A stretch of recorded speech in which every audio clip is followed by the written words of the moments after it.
I can spot a pattern faster than most people can spot a sale at Costco. 20 years in military intelligence will do that to you. Train your brain to see what doesn't belong, what repeats when it shouldn't, what hides in plain sight while pretending to be normal. The silver Audi first appeared on a Tuesday morning in March. 11 a.m. sharp, parked 3 houses down from mine on Maple Street, engine idling, windows tinted dark enough to hide whoever sat behind the wheel.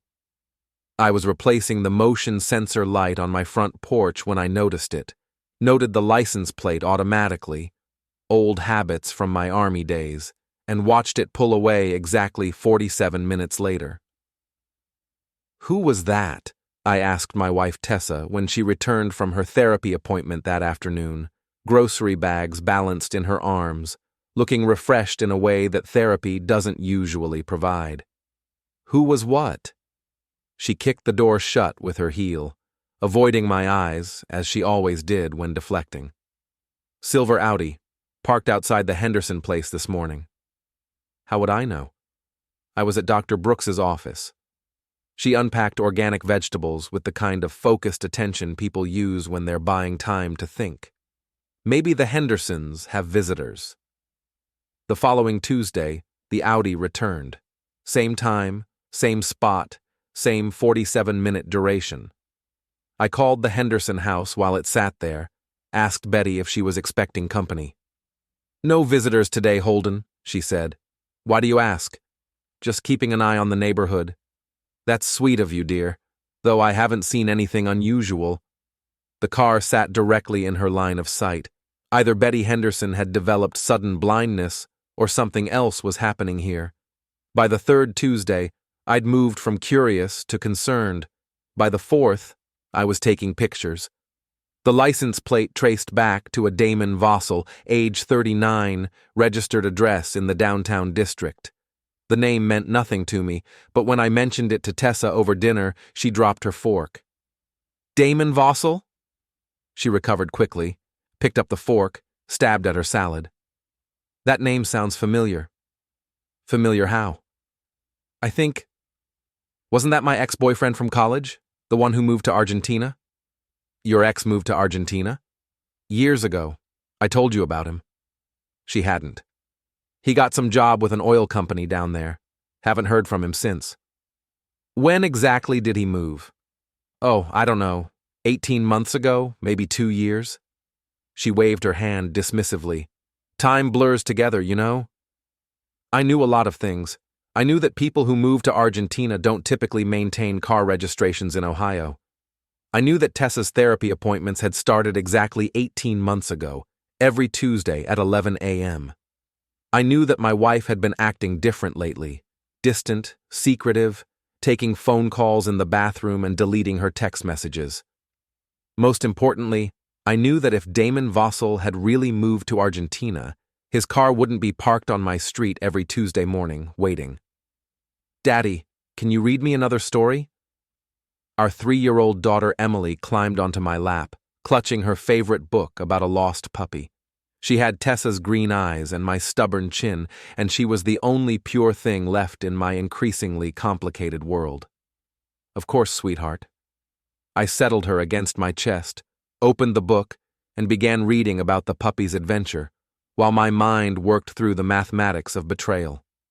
Tuesday appointments, Tuesday visits, 18 months of routine, pattern recognition had kept me alive in Afghanistan. Now it was going to save my marriage. Or end it. After Emily fell asleep, I found Tessa in our bedroom, brushing her hair with long, methodical strokes. She was still beautiful at 35, still the woman I'd fallen in love with 7 years ago when she was a social worker helping military families transition back to civilian life. She'd helped me through my own adjustment period, understood the hypervigilance and the need for control that came with my background. Now I wondered if she'd simply learned to work around it. "Tell me more about this Damon guy," I said, sitting on the edge of our bed. "There's nothing to tell. Ancient history." She set down the brush, began applying night cream with the same methodical attention she'd given the vegetables. "Why are you so interested?" Because his car keeps showing up on our street. That's impossible. He's in South America. People can come back from South America. Not Damon. He burned his bridges here, made a lot of enemies before he left.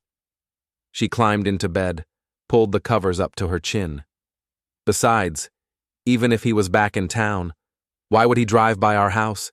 He doesn't even know where we live. How long did you date him? Holden, this is ridiculous. I haven't talked to Damon Vossel in years. If someone with his name is driving around the neighborhood, it's probably a different person entirely. It's not exactly an uncommon name.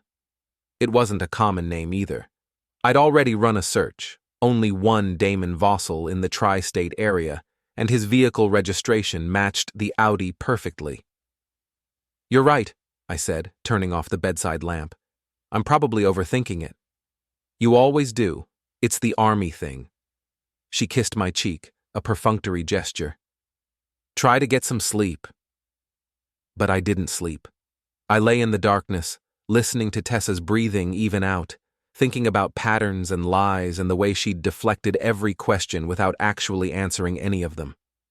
The clock on the nightstand glowed 2:17 a.m. when I slipped out of bed and went to my home office. I kept my old equipment in a locked cabinet, surveillance gear, communication devices, things I'd accumulated during my intelligence career and never quite let go of. Most of it was outdated now, but some tools never lose their usefulness. The GPS tracker was about the size of a matchbox, magnetic, with a battery life of 6 months. I'd used similar devices to track insurgent movements in Kandahar. Now I was going to use one to track my wife's ex-boyfriend in suburban Ohio. The irony wasn't lost on me. I set my alarm for 6 a.m., closed the cabinet, and returned to bed. Tessa hadn't moved. She slept the deep, peaceful sleep of someone with nothing to hide, or someone who'd gotten very good at hiding everything. Tuesday morning arrived gray and drizzling. I positioned myself at the front window with a cup of coffee and a newspaper, waiting. At 10:47 a.m., the silver Audi rounded the corner and took its usual spot. The driver's door opened, and a man stepped out. Tall, lean, wearing a dark jacket and jeans. He had the kind of carefully casual appearance that costs money: designer stubble, expensive haircut, shoes that probably cost more than my monthly car payment. He looked up and down the street, checked his phone, then leaned against his car like he was waiting for something. Or someone. At 10:52, Tessa emerged from our house, purse slung over her shoulder, car keys in her hand. She wore her blue dress, the one she claimed made her feel confident during therapy sessions. She walked to her white Lexus without looking toward the Audi, started the engine, and backed out of our driveway. The man watched her leave. Then he got back in his car and followed her. I gave them a 5-minute head start, then got in my truck and began my own surveillance operation. The tracker would provide better long-term intelligence, but today I wanted visual confirmation of whatever was happening. Tessa's route took her downtown, past Dr. Brooks's office, past the medical district entirely. She continued south toward the old industrial area, where abandoned factories had been converted into storage facilities and low-rent businesses. The Audi maintained a careful distance behind her, professional in its positioning. They both turned into the parking lot of the Pinewood Motor Lodge. The Pinewood was the kind of place that charged by the hour and didn't ask questions. Faded paint, broken neon sign, rooms that faced away from the main road for privacy. I parked across the street behind a delivery truck and watched through binoculars as Tessa and the man met in the parking lot. No surprise, no awkward recognition, no conversation. She had a key. He followed her to room 12. The door closed behind them. I sat in my truck for 20 minutes, documenting everything. Timestamps, license plates, photographs of the building and the cars. Then I drove home, uploaded the images to my computer, and began planning my next move. The GPS tracker went under the Audi's rear bumper the following Tuesday, while Tessa and Damon were occupied in room 12. The magnetic mount held it securely against the metal frame, invisible unless someone knew exactly where to look. Installation took 30 seconds. Now I could track Damon's movements remotely, map his patterns, understand his routine. The device would transmit his location to my phone every 15 minutes, creating a digital trail of everywhere he went. But I already knew the most important location. Every Tuesday, 11:08 a.m., Pinewood Motor Lodge, Room 12. Duration, 45 to 50 minutes. Then, Tessa would return home with grocery bags and stories about her therapy breakthrough, while Damon would disappear until the following week. 18 months of Tuesdays, 18 months of lies. I made coffee, opened my laptop, and began researching Damon Vossel in earnest. Military intelligence had taught me that information was the most powerful weapon in any conflict. Before I made my next move, I needed to understand exactly who I was dealing with. The picture that emerged wasn't pretty. Damon had worked for Blackwater Security, then several smaller defense contractors, specializing in overseas logistics. His employment history showed a pattern of short-term positions, gaps between jobs, and a notable absence of references from former employers. Most interesting was his security clearance status, revoked 18 months ago following an investigation into potential foreign contacts and financial irregularities. No charges filed, but his career in the defense industry was effectively over. So he hadn't moved to Argentina. He'd been forced out of his profession and had been lying low ever since, probably burning through savings while looking for work that didn't require a background check, and apparently spending his Tuesday mornings in a motel room with my wife. I closed the laptop, walked to Emily's room, and watched her sleep. She was beautiful, innocent, unaware that her family was disintegrating around her. Whatever happened next, I had to protect her from the fallout. But first, I had to decide what kind of man I was going to be. The kind who confronted his cheating wife and her lover in a motel room, creating a scene that would traumatize everyone involved. The kind who hired a lawyer and fought a bitter custody battle that would drag on for years. Or the kind who used his training, his patience, and his understanding of human nature to orchestrate something more elegant. I thought about the locksmith's business card in my wallet, the divorce attorney my buddy Jake had recommended, the various ways a man with my skills could make life very difficult for people who had betrayed his trust. Then I thought about Emily, sleeping peacefully in her crib, and made my decision. Some battles are won through direct confrontation. Others are won through superior planning and execution. I'd spent 20 years learning the difference. Tuesday's pattern was about to change. The locksmith's name was Pete Kowalski, and he asked no questions when I called him at 11:15 a.m. on a Tuesday morning.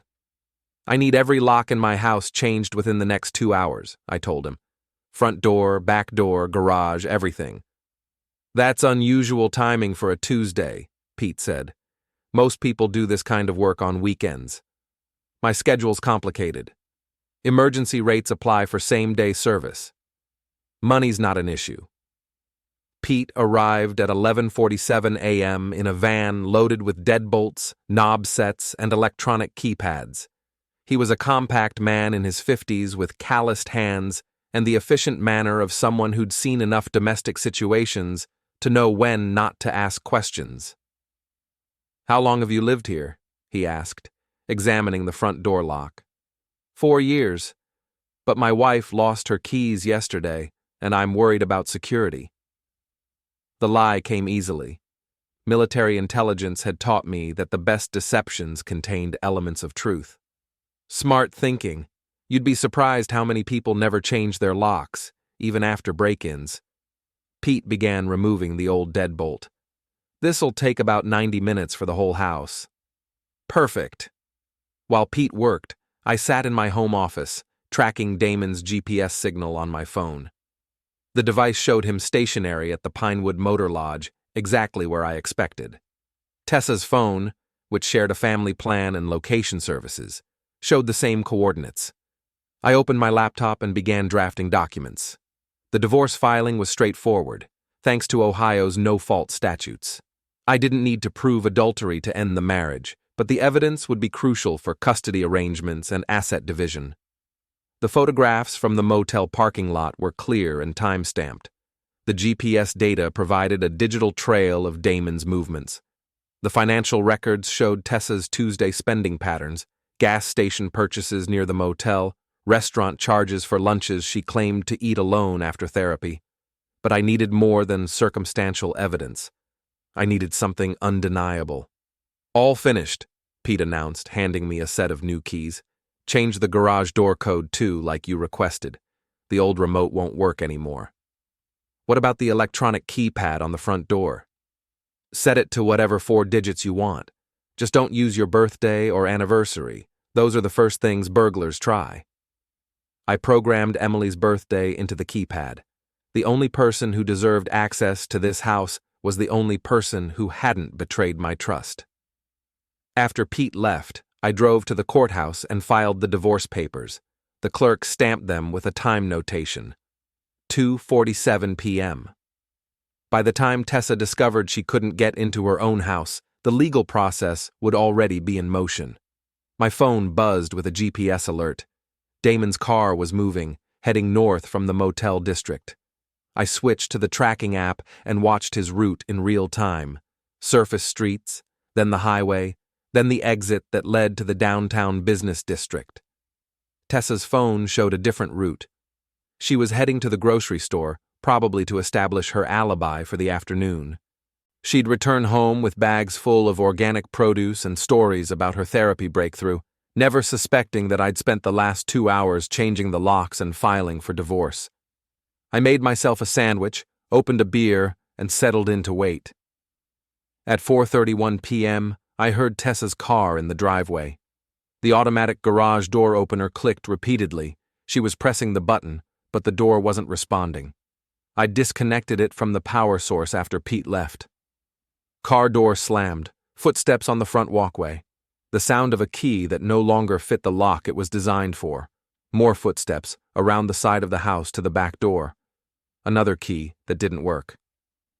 Then my phone rang. "Holden? I can't get into the house. Did you change the locks?" "Yes." Silence. I could picture her standing on the back porch, grocery bags at her feet, trying to process what was happening. "Why would you change the locks?" "Because I know about Damon."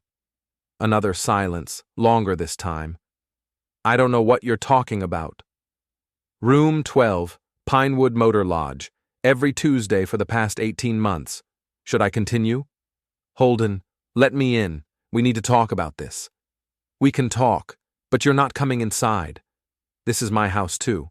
Actually, as of 3 hours ago, it's part of a contested divorce proceeding. You'll be hearing from my attorney." I hung up and turned off my phone. Through the living room window, I could see Tessa pacing on the front lawn, trying to call me back. Her movements were agitated, desperate. She'd gone from confident lies to panic in the space of a single conversation. The GPS tracker showed Damon's car parked at an apartment complex downtown. He had no idea his world was about to collapse alongside Tessa's. I opened another beer and began planning my next move. The beauty of a well-executed intelligence operation is that your targets don't realize they're under surveillance until it's too late to matter. Tessa and Damon had been operating under the assumption that their secret was safe, that I was the oblivious husband who worked long hours and asked few questions. They'd underestimated my training and overestimated their own operational security. My phone buzzed with a text from an unknown number. "This is Tessa. My phone battery is low. Please let me in so we can discuss this rationally." I didn't respond. Rational discussion was what you had before 18 months of systematic deception. After that, you had consequences. Another text. "I'm going to stay at my sister's tonight, but we need to talk tomorrow." Still no response from me. A third text. "What about Emily? She needs her mother." That one deserved an answer.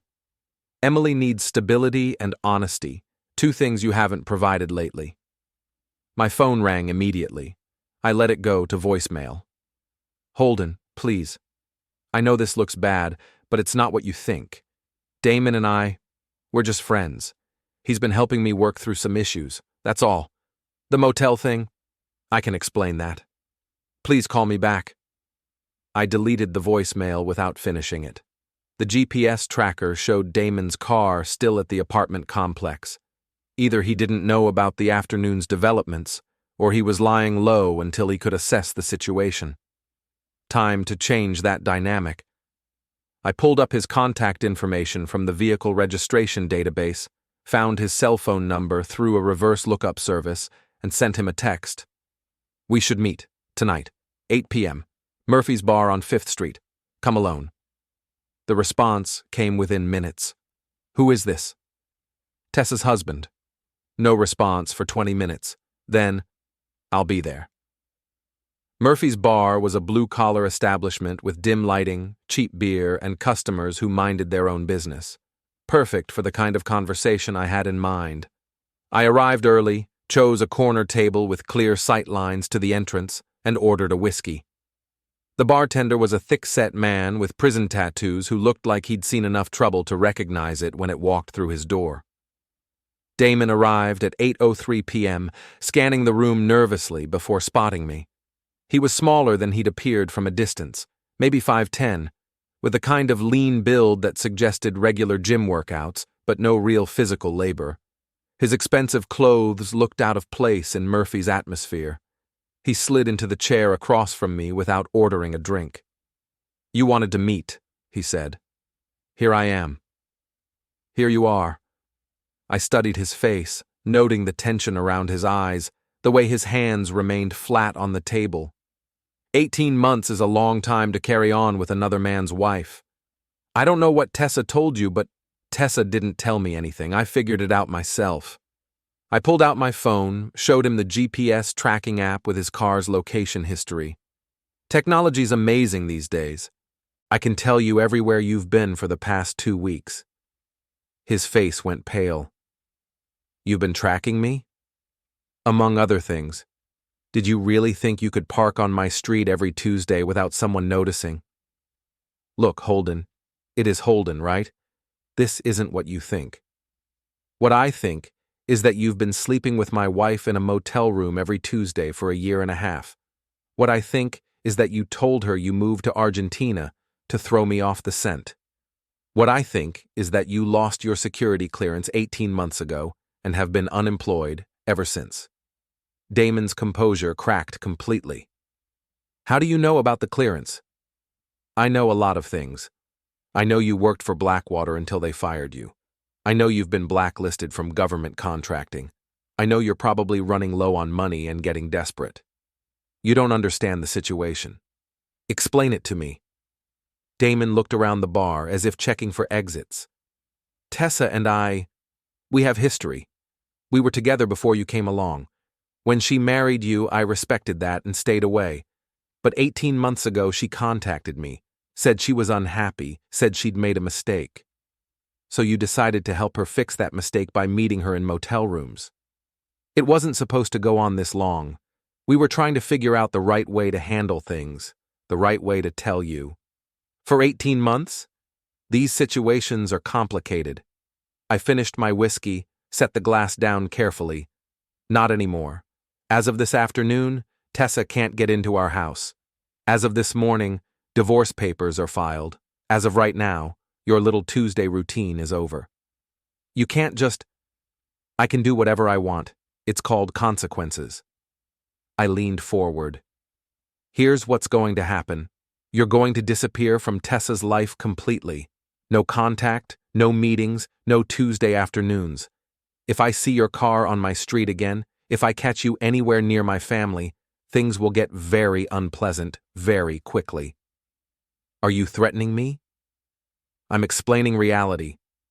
I spent 20 years in military intelligence. I know how to make people disappear without leaving fingerprints. Do you understand what I'm telling you? Damon stood up abruptly. This conversation is over. Yes, it is. And so is your relationship with my wife. He walked toward the exit, then turned back. You think you've won something here, but you haven't. Tessa doesn't love you anymore. Hasn't for years. You can change all the locks you want, but you can't change that. Maybe not. but I can make sure she pays for lying about it. After Damon left, I ordered another whiskey and considered my options. The direct approach had its merits: clear communication, established boundaries, immediate results. But it also had limitations. Desperate people make unpredictable choices, and I'd just made both Tessa and Damon very desperate. My phone buzzed with a text from Tessa. "Damon told me you met with him. We need to talk." I typed back, "Talk to my lawyer. Holden, please, think about Emily." "I am thinking about Emily. That's why I'm ending this." "You're destroying our family." "I didn't destroy anything. I just stopped pretending it wasn't already broken." I finished my drink, left money on the table, and walked out into the night. Tomorrow would bring new challenges: custody arrangements, asset division, the complicated logistics of untangling 7 years of marriage. But tonight, for the first time in 18 months, I knew exactly where my wife was and who she was with. She was alone. The GPS tracker showed Damon's car back at his apartment complex. My modified garage door opener showed Tessa's car still in our driveway, though she couldn't access the house. Eventually, she'd have to leave, find somewhere else to spend the night, begin the process of rebuilding her life without the safety net of deception. I drove home slowly, taking surface streets, thinking about patterns and consequences, and the strange satisfaction of watching a long-term operation reach its conclusion. The house was dark when I arrived, Tessa's car gone from the driveway. Inside, Emily was sleeping peacefully in her crib, unaware that her world had changed. I stood in her doorway for a long time, listening to her breathe, promising her silently that whatever came next, she would be protected from the worst of it. Some battles end with dramatic confrontations. Others end with locked doors and legal documents. The smart money was always on preparation over passion, strategy over spontaneity. Tuesday's pattern was broken. Now we'd see what kind of new patterns emerged from the wreckage.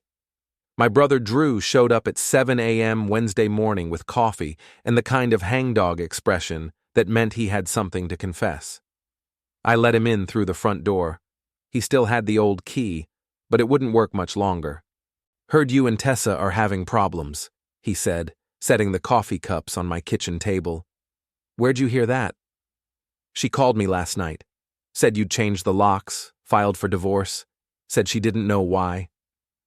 Drew was 2 years younger than me, worked in insurance, had never been good at lying. "She sounded pretty upset." "I bet she did. Want to tell me what happened?" I studied my brother's face, noting the way he avoided eye contact, the nervous energy in his movements. "You already know what happened." "I know what she told me, but how long have you known about Damon?" Drew's coffee cup stopped halfway to his mouth. "Known what about Damon? Don't play stupid. It doesn't suit you." He set down the cup, ran his hands through his hair. "Holden, I can explain." "I'm listening." "Remember that company party I dragged you to last year? The one where Tessa said she had a headache and stayed home?" "She didn't stay home." "No, she came with me instead. Said she wanted to surprise you, but then she changed her mind when we got there. Said you'd been working too hard, seemed stressed, and she didn't want to add to your pressure." And that's where she met Damon. He was there with some woman from his office. They got to talking. Turned out they knew each other from way back, college or something. Drew's voice was getting smaller. "It seemed innocent at the time." "At the time?" "I saw them together a few weeks later, at that coffee place downtown. They said they were just catching up, talking about old times." "When was this? Maybe 6 months ago?" "I don't know exactly. You knew my wife was meeting with another man, and you said nothing." "It wasn't like that. They were just talking, and Tessa said you guys were having problems anyway, that you'd been distant since you left the army, that she was thinking about separation." I felt something cold settle in my chest. "She told you we were separating?" "She said you'd grown apart. Said the military thing had changed you, made you paranoid and controlling. Said she was trying to figure out how to handle it. So you decided to help her handle it by keeping her secret." I didn't know there was a secret to keep. I thought they were friends. I thought she was getting advice about marriage counseling or something. For 6 months? Drew looked miserable. When you put it like that, how would you put it? I don't know. I didn't want to cause problems if there weren't any problems to cause. I walked to the window, looked out at the street where Damon's silver Audi had parked every Tuesday for 18 months. There were problems, Drew. You just chose not to see them. I'm sorry. I should have told you. Yes, you should have. What can I do to fix this? Nothing. It's too late for that. Drew left after promising to stay out of the situation, but I could tell he was rattled. Good. He should be. Family loyalty meant something, and he'd chosen the wrong side when it mattered. After he was gone, I called my buddy Jake Brennan, the one who'd recommended the divorce attorney. Jake was former Special Forces, now worked private security for corporate clients. He understood operational planning. How'd it go yesterday? He asked. Locks changed, papers filed, targets neutralized. Any blowback? Some. Nothing I can't handle. I told him about the meeting with Damon, Drew's confession, Tessa's attempts at contact. I need more intelligence on the boyfriend. Background, financial situation, current employment status. I can make some calls. What are you thinking? I'm thinking that unemployed ex-defense contractors with revoked security clearances don't have a lot of options. I'm thinking desperation makes people sloppy. Want me to put some pressure on him? Not yet. Let him sweat for a few days, see what he does. And Tessa? She's lawyering up. I can feel it. You ready for that fight? I've been ready for 18 months. I just didn't know it. Jake promised to have information on Damon by the end of the week. In the meantime, I had other preparations to make. The first was financial. I transferred half our joint savings into a separate account, my legal right as a spouse, but also a strategic move to limit Tessa's immediate access to cash. She'd need money for a lawyer, a new place to live, the various expenses of suddenly being single. Making that process more difficult would increase her stress level and potentially force poor decisions. The second was technological. I changed all our shared passwords, email accounts, streaming services, cloud storage, everything. The family cell phone plan got restructured so I could monitor her usage patterns without her knowing. The home security system got updated with new cameras and motion sensors. If Tessa wanted to play games, I'd make sure I controlled the playing field.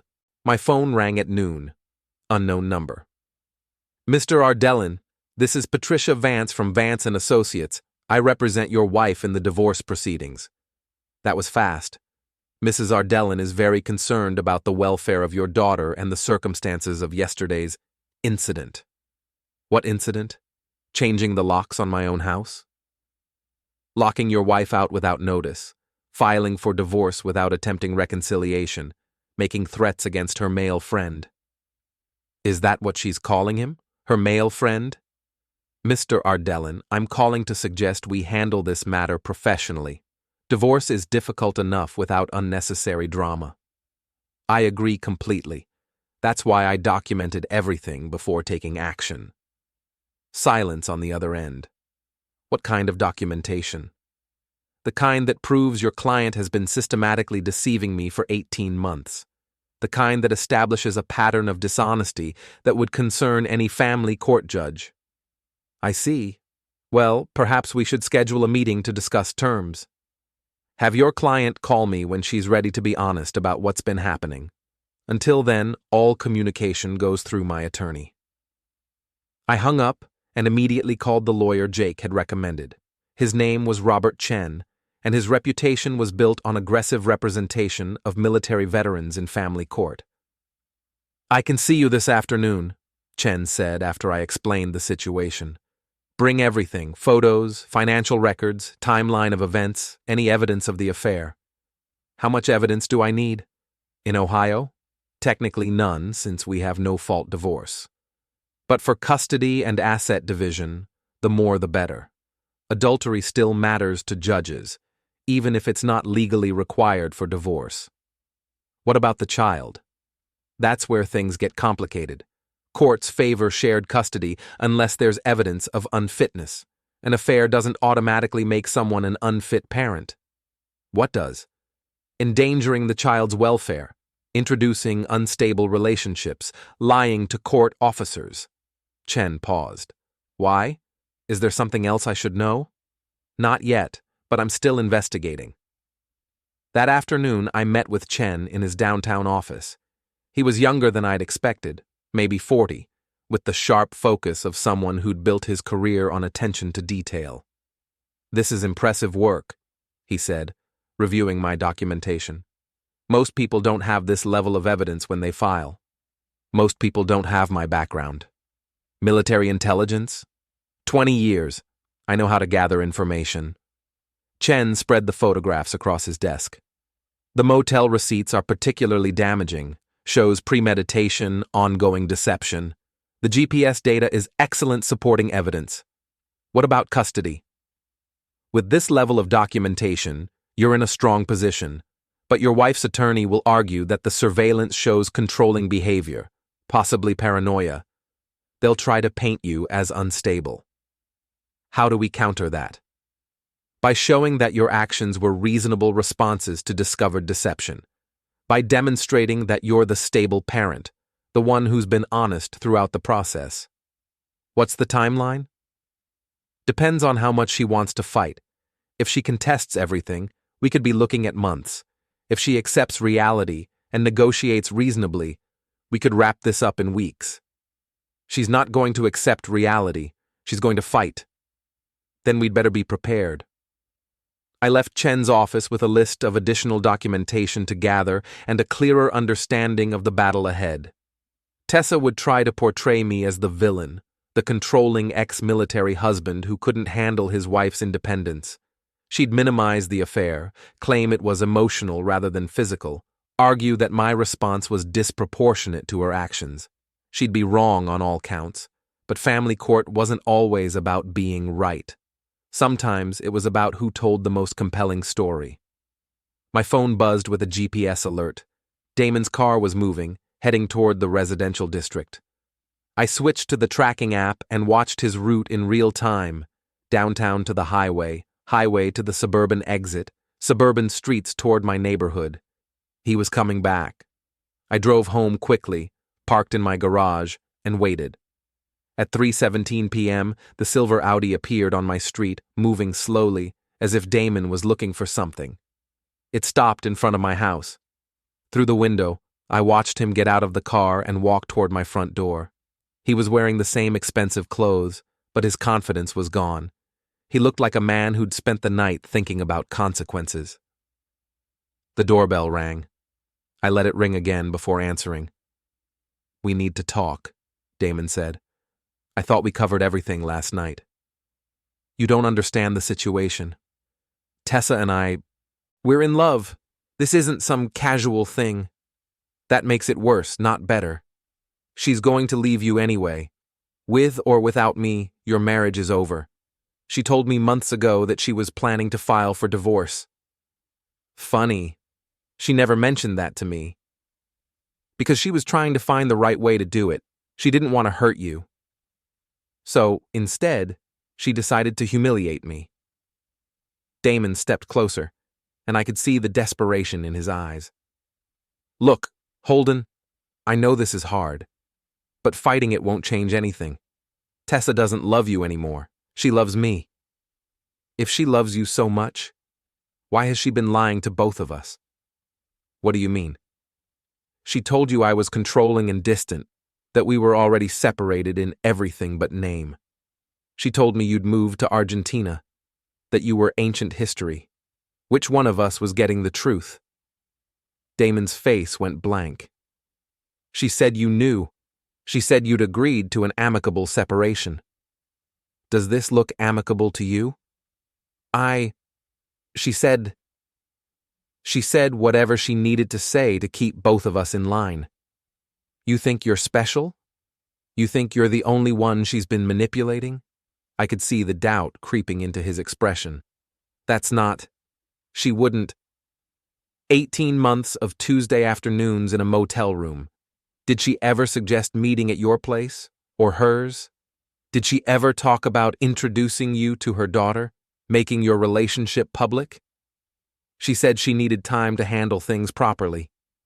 She needed time to keep her options open. You were the backup plan, Damon, the safety net in case her marriage didn't work out. You're lying. Am I? Then why didn't she leave me months ago? Why didn't she file for divorce herself? Why did she wait until I discovered the truth?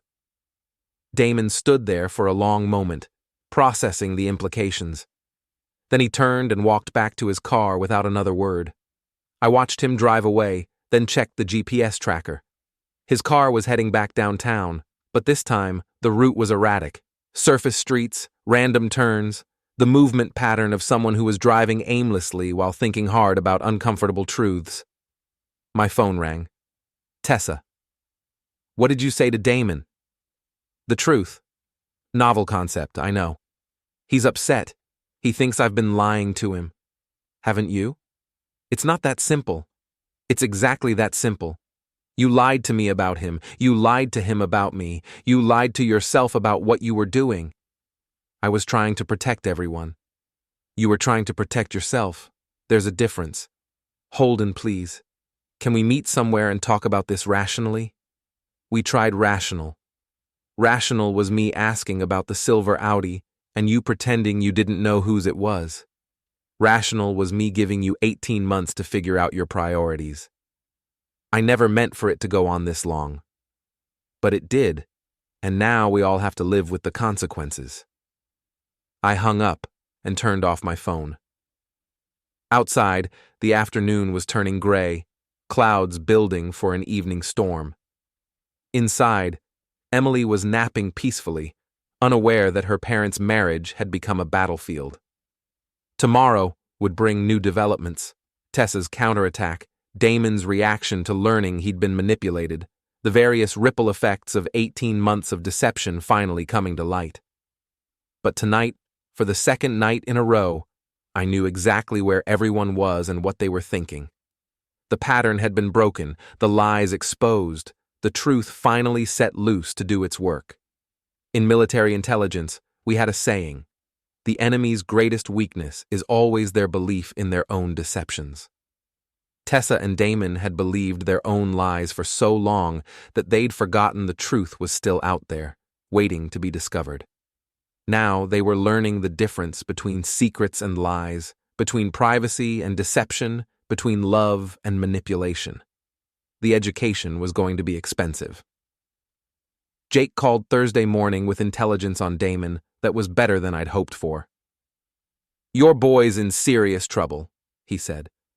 Lost his security clearance after someone reported suspicious contact with foreign nationals.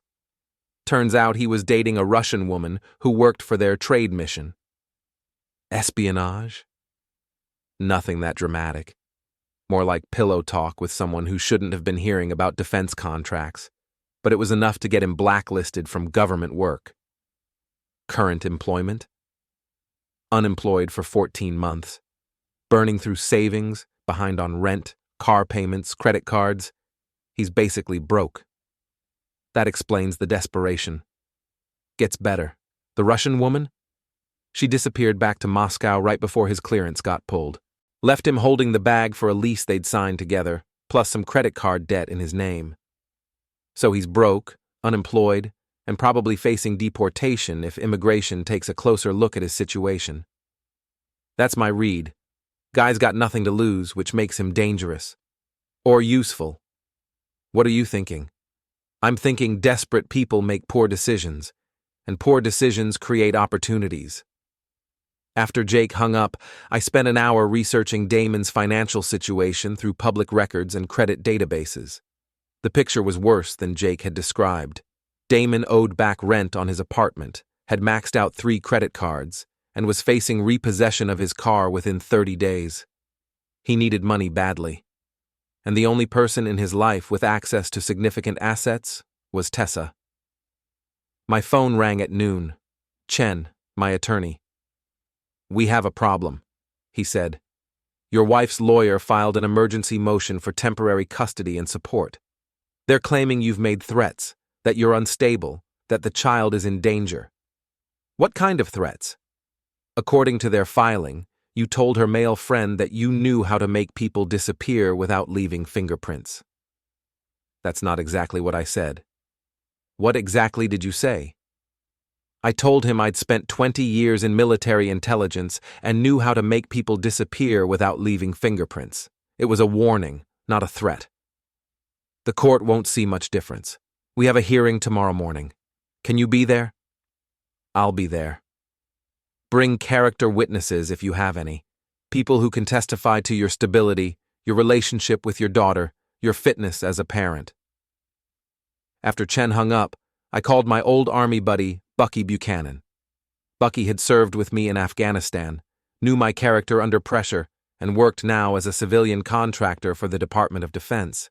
His testimony would carry weight. They're trying to paint you as unstable? Bucky asked after I explained the situation. That's the strategy. Make me look like a paranoid ex-soldier who can't handle civilian life. Anyone who served with you knows that's garbage. You were the steadiest guy in the unit. Will you testify to that? Absolutely. What time's the hearing? 9 a.m. tomorrow, courtroom 3B. I'll be there. That evening, I was feeding Emily dinner when my doorbell rang. Through the window, I could see Tessa's sister Janet on the front porch looking nervous. I opened the door but didn't invite her in. Holden, we need to talk. About what? About Tessa. About what you're doing to her. What am I doing to her? You know what. The locks, the divorce, turning her friends against her. She's falling apart. She should have thought about that before she started lying to me. Janet was younger than Tessa, single, worked as a nurse at the local hospital. She'd always been the responsible sister, the one who cleaned up other people's messes. Look, I know she made mistakes, Janet said. But this scorched earth thing you're doing, it's not helping anyone. It's helping me. What about Emily? You think this is good for her? Emily deserves parents who tell the truth. Right now, she's only got one of those. Tessa loves that little girl. I'm sure she does. That doesn't change what she did. Janet shifted uncomfortably. She told me about the affair. She knows it was wrong. She wants to make it right. How exactly does she plan to do that? By ending it with Damon, by going to counseling, by doing whatever it takes to save your marriage. She had 18 months to save our marriage. She chose to spend them in a motel room instead. People make mistakes, Holden. Good people make bad choices sometimes. Good people don't make the same bad choice every Tuesday for a year and a half. Janet looked like she wanted to argue, but she couldn't find the words. Finally, she said, "The hearing tomorrow. Tessa's scared you're going to try to take Emily away from her." I'm going to try to protect Emily from parents who lie to each other and everyone else. You're her father, not her judge. Right now, I'm both. After Janet left, I put Emily to bed and spent the evening preparing for the custody hearing. Chen had been right about the challenge. Tessa's strategy was to portray me as an unstable veteran who'd responded to marital problems with surveillance, threats, and controlling behavior. The evidence supported her narrative to some degree. I had tracked her movements, installed surveillance equipment, changed the locks without notice, and made statements that could be interpreted as threatening. But the evidence also supported my narrative, that I'd discovered systematic deception and had responded with appropriate protective measures for myself and my daughter. The question was which story the judge would find more compelling. Friday morning, I arrived at the courthouse early and met with Chen to review our strategy. Bucky was already there, wearing his dress uniform, looking every inch the professional soldier. "Remember," Chen said, "stay calm. Answer only the questions asked. Don't volunteer information. Let them make their case, then we'll make ours." Tessa arrived with her attorney and a small group of supporters, Janet, her friend Janelle, and Dr. Brooks, her therapist. She looked tired, stressed, but also determined. This was her chance to regain control of the situation. Judge Martinez was a middle-aged woman with a reputation for fairness and a low tolerance for drama. She reviewed the filings quickly, then looked up at both parties. "This is a temporary hearing to establish custody and support pending final divorce proceedings," she said. "I'm not here to determine fault or assign blame. I'm here to determine what's in the best interests of the child." Tessa's attorney went first, painting a picture of a controlling husband who'd responded to marital difficulties with surveillance, intimidation, and threats. She called Janet to testify about my aggressive behavior, Dr. Brooks to discuss Tessa's emotional state, and Janelle to describe my obsessive questioning about Tessa's activities. Mr. Ardelin installed tracking devices on vehicles, changed locks without notice, and told my client's friend that he knew how to make people disappear, the attorney argued. This is not the behavior of a stable parent. Chen's cross-examination was surgical. He got Janet to admit she hadn't witnessed any aggressive behavior directly, only heard about it from Tessa. He got Dr. Brooks to acknowledge that she'd never met me or evaluated my mental state. He got Janelle to confirm that my questions about Tessa's activities had been reasonable and non-threatening. Then it was our turn. Bucky testified about my character, my stability under pressure, my devotion to family. "Holden Ardelin is one of the most level-headed people I've ever served with," he said. "He doesn't act impulsively.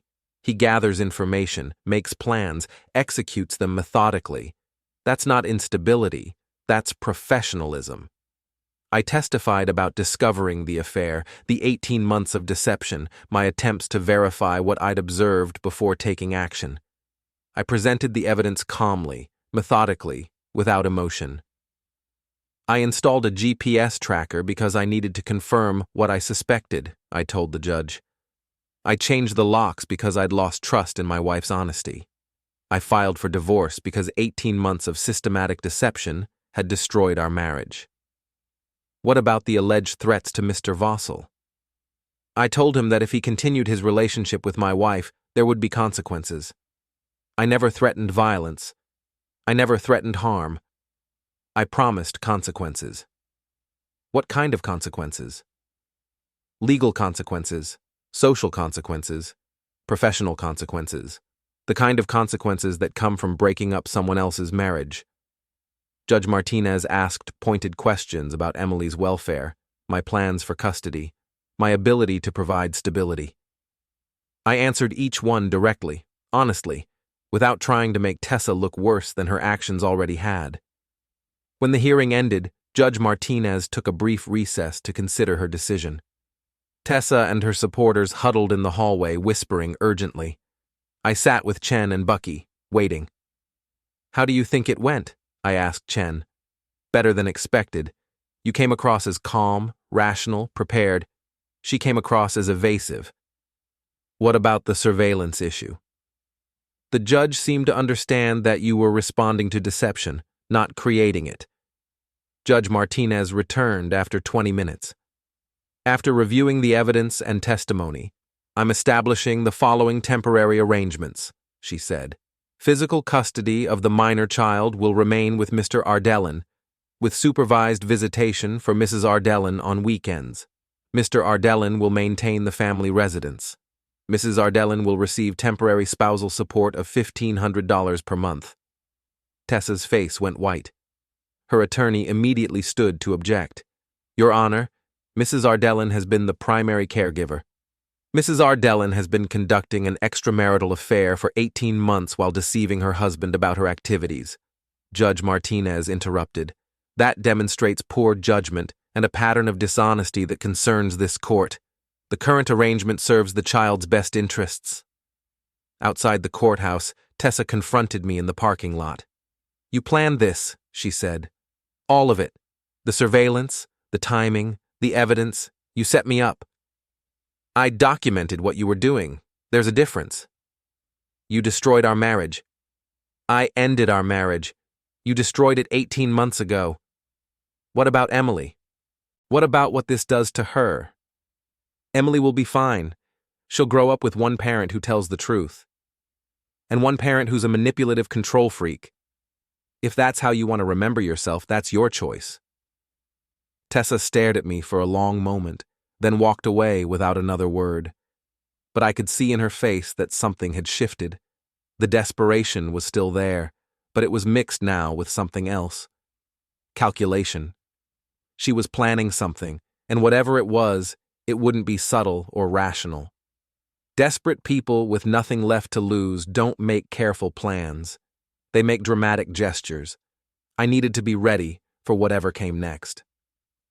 That evening, the GPS tracker showed Damon's car parked outside Tessa's sister's house.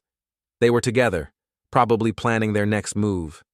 Two desperate people, both facing the collapse of their carefully constructed lies, both looking for someone to blame besides themselves. I checked the security system, made sure all the cameras were recording, and settled in to wait. The pattern had changed, but the game wasn't over. It was just entering a more dangerous phase. The call came at 2 a.m. Saturday morning. Unknown number, but I recognized Damon's voice immediately. "Your wife is in the hospital," he said. I sat up in bed, instantly alert. "What happened?" "She took some pills. Her sister found her and called an ambulance." "What kind of pills?" "I don't know. Sleeping pills, maybe. The doctors are working on her." "Where?" "St. Mary's Hospital, emergency room." I hung up and called Janet. She answered on the first ring, sounding exhausted. "Holden, did someone call you?" "Damon did. What happened?" "I went to check on her around midnight. She was barely conscious, empty pill bottle on the nightstand. The paramedics said she'd taken about 20 sleeping pills." "Is she going to be okay?" "They think so. They pumped her stomach, gave her activated charcoal. She's stable now, but they're keeping her for observation." "I'm coming down there." "Holden, she doesn't want to see you." "I don't care what she wants. She's still Emily's mother." I called my neighbor Mrs. Peterson to watch Emily, then drove to the hospital. The emergency room was busy for a Saturday night. Car accidents, bar fights, overdoses. Tessa was in a private room in the back, connected to monitors, looking pale and fragile. Janet sat beside the bed, holding Tessa's hand. Damon paced by the window, looking guilty and scared. "How is she?" I asked Janet. "Physically, she'll be fine. Mentally?" Janet shrugged. "She's been falling apart since the hearing yesterday. Crying, not eating, talking about how she'd ruined everything." I looked at Damon. "Where were you when this happened?" "At my apartment. She called me around 10, said she couldn't handle it anymore, said she was sorry for dragging me into this mess." "And you didn't think to check on her?" "I thought she was just upset. I didn't think she'd—" He gestured helplessly at the hospital bed. "You didn't think at all." The doctor arrived to check Tessa's vital signs, a young resident who looked like he'd been working for 36 hours straight. "She's stable," he told us. "The overdose wasn't life-threatening, but it was a serious cry for help. We're recommending a 72-hour psychiatric hold for evaluation." "What does that mean?" Janet asked. "It means she stays here for 3 days while we assess her mental state, adjust her medications if necessary, and make sure she's not a danger to herself or others." After the doctor left, I pulled Damon into the hallway. "This is your fault," I told him. "My fault? You're the one who destroyed her life." I exposed her lies. You helped create them. She loves me. We were trying to find the right way to handle the situation. By meeting in motel rooms for 18 months? By lying to everyone involved? Damon looked through the doorway at Tessa, unconscious and connected to machines. This isn't how it was supposed to go. How was it supposed to go? She was going to leave you. We were going to be together. She just needed time to figure out the logistics. The logistics of what? Custody? Money? Or keeping both of us on the hook while she decided which option was better? It wasn't like that. It was exactly like that. She was playing both sides, keeping her options open, and you were too desperate to see it. Damon's face flushed. "You think you know everything, But you don't know anything about what we have together. What you have together is a shared talent for self-deception. She's going to be fine, and when she gets out of here, we're leaving. Together. With what money? You're broke, unemployed, and facing deportation. She's got $1,500 a month in temporary support and no job skills. Where exactly are you planning to go? Damon didn't answer, but I could see the calculation in his eyes. He was thinking about the same thing I'd been expecting. A desperate play for money, assets, or leverage. Don't even think about it, I warned him. Think about what? Whatever you're planning. Kidnapping Emily, stealing from the house, blackmail, extortion. Whatever desperate scheme you're cooking up, it won't work. I'm not planning anything. You're planning something. I can see it in your face. But remember, I spent 20 years tracking people who were smarter, better trained, and more dangerous than you. If you try anything, I'll know about it before you do. I left Damon in the hallway and returned to Tessa's room.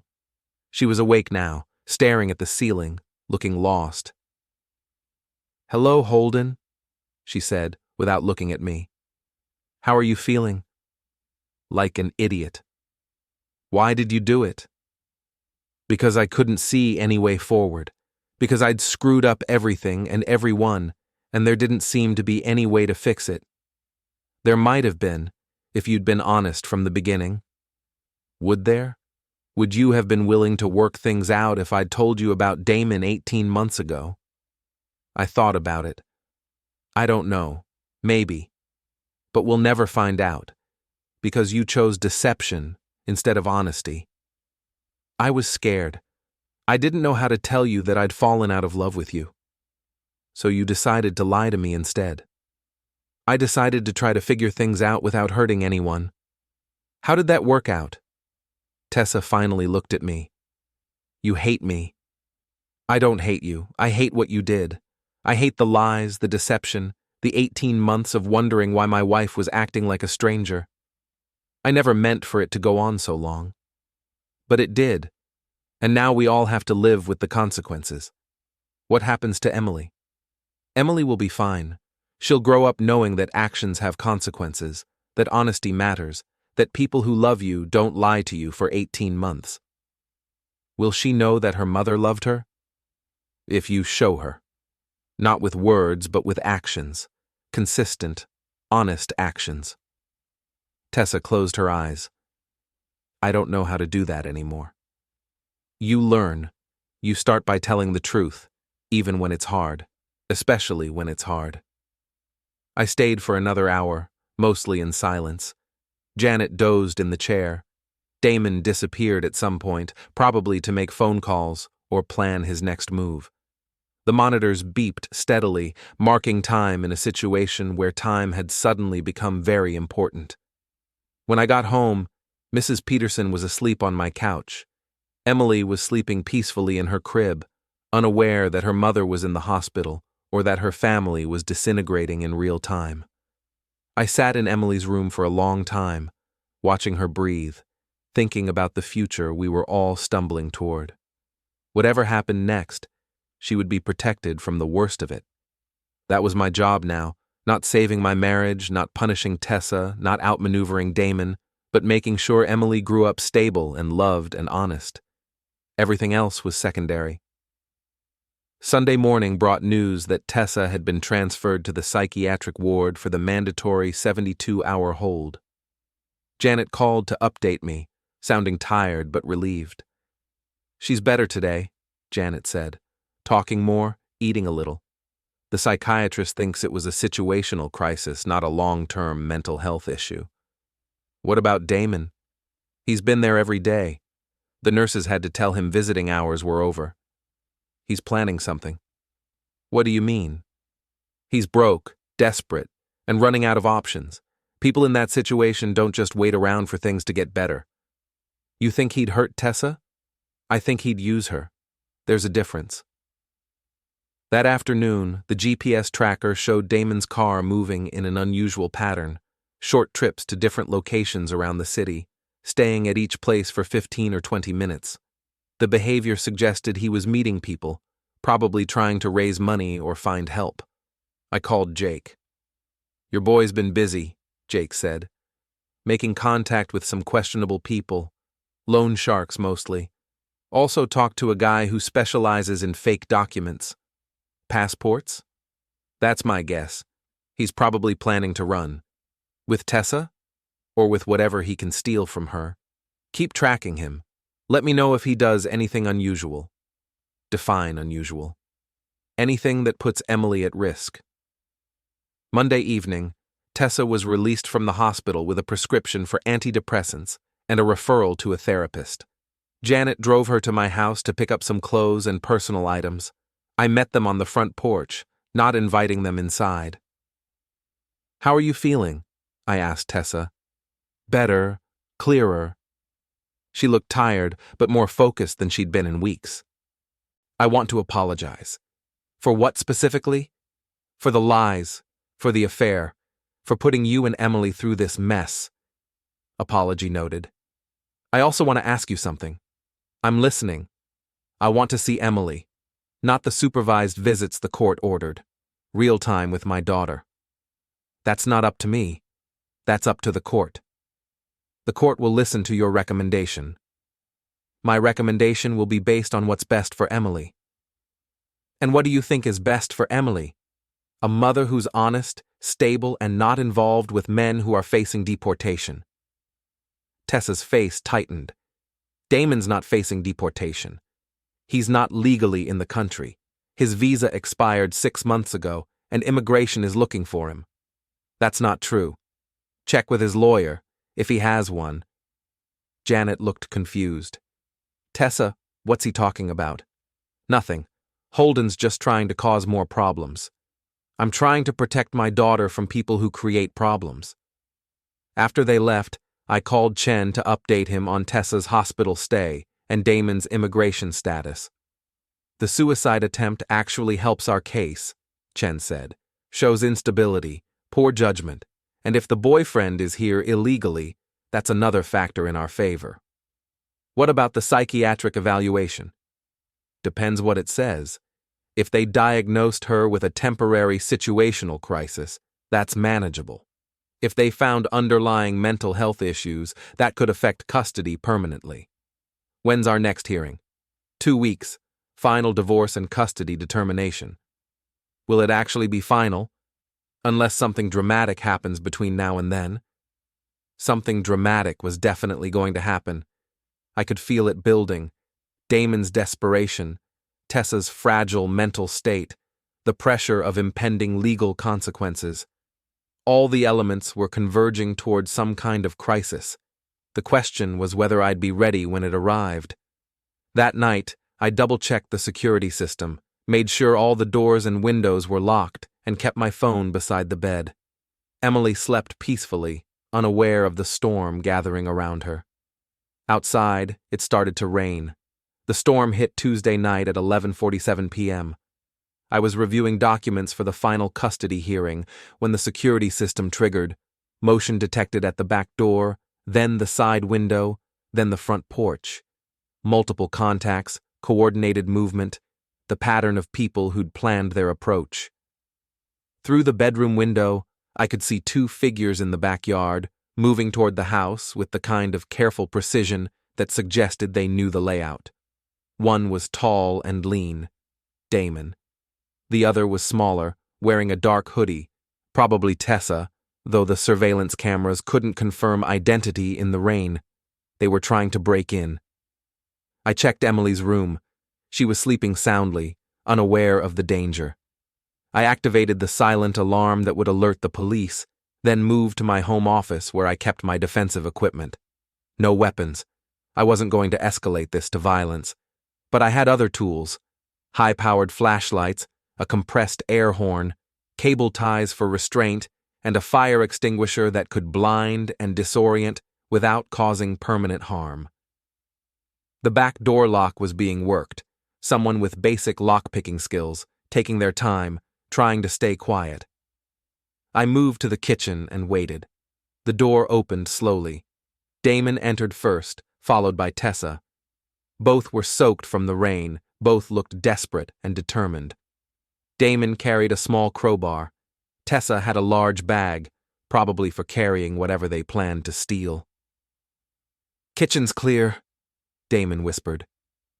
"Emily's room is upstairs," Tessa replied. "Second door on the right." They were here for my daughter. I let them get fully inside, then triggered the air horn.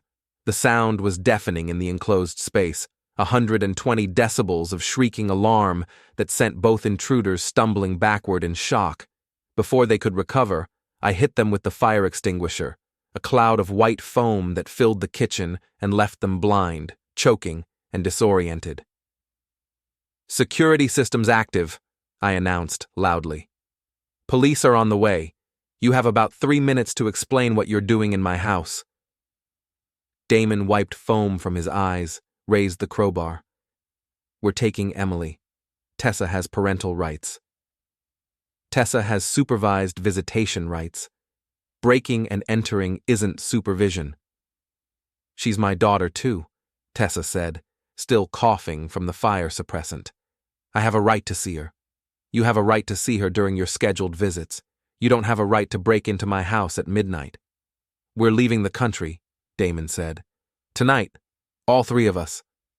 "With what money? Your credit cards are maxed out. Your car's about to be repossessed and immigration is looking for you." "We have money." "Whose money?" Tessa pulled a checkbook from her bag. "I'm withdrawing from Emily's college fund. $25,000. "That's theft." "It's my daughter's money. I'm her mother." "You're a joint trustee. You can't withdraw funds without my signature." "I forged it." I looked at both of them, desperate, soaked, covered in fire extinguisher foam, planning to flee the country with a 3-year-old child and stolen money. It would have been pathetic if it wasn't so dangerous. "This is your plan?" I asked. "Break into my house, kidnap Emily, steal her college fund, and run to Mexico?" "We're going to Argentina," Damon said. "I have contacts there." "You don't have contacts anywhere. You've been blacklisted from every defense contractor in the country. You don't know what you're talking about. I know you lost your security clearance because you were sleeping with a Russian intelligence officer. I know you're here illegally because your visa expired. I know you're broke because you've been unemployed for over a year." Damon's face went white. "How do you know about the Russian woman?" "I know everything about you. Your employment history, your financial situation, your immigration status. Did you really think you could run a con on someone with my background?" Sirens in the distance, getting closer. The police response time was better than I'd expected. "We need to go," Tessa said urgently. "Now." "We're not leaving without Emily," Damon replied. "You're not leaving with Emily either," I said. "She's not going anywhere." Damon raised the crowbar again, took a step toward the staircase. I hit him with the high-powered flashlight. 3,000 lumens directly in his eyes, bright enough to cause temporary blindness and severe disorientation. He stumbled backward, swinging the crowbar wildly, connecting with nothing but air. I grabbed his wrist, twisted until he dropped the weapon, then used a cable tie to secure his hands behind his back. "Holden, stop," Tessa pleaded. "We just want what's best for Emily." "What's best for Emily is growing up with parents who don't break into houses and steal money. I'm her mother. She needs her mother. She needs a mother who's honest, stable, and not planning to flee the country with stolen funds." The sirens were close now, probably turning onto my street. Red and blue lights flashed through the front windows. "Last chance," I told them. "You can walk out the front door and deal with this like adults, or you can wait for the police to drag you out in handcuffs." Tessa looked at Damon, who was still blinking away the effects of the flashlight. "We should go." "We're not leaving without her." "She's not coming with us. Look around, Damon. This isn't working." The front doorbell rang, followed by heavy knocking. "Police, open up!" I walked to the front door, leaving Tessa and Damon in the kitchen. 2 officers stood on my porch, hands near their weapons, alert and ready. "I'm Holden Ardeline. This is my house. I called in a break-in." "Where are the intruders?" "Kitchen.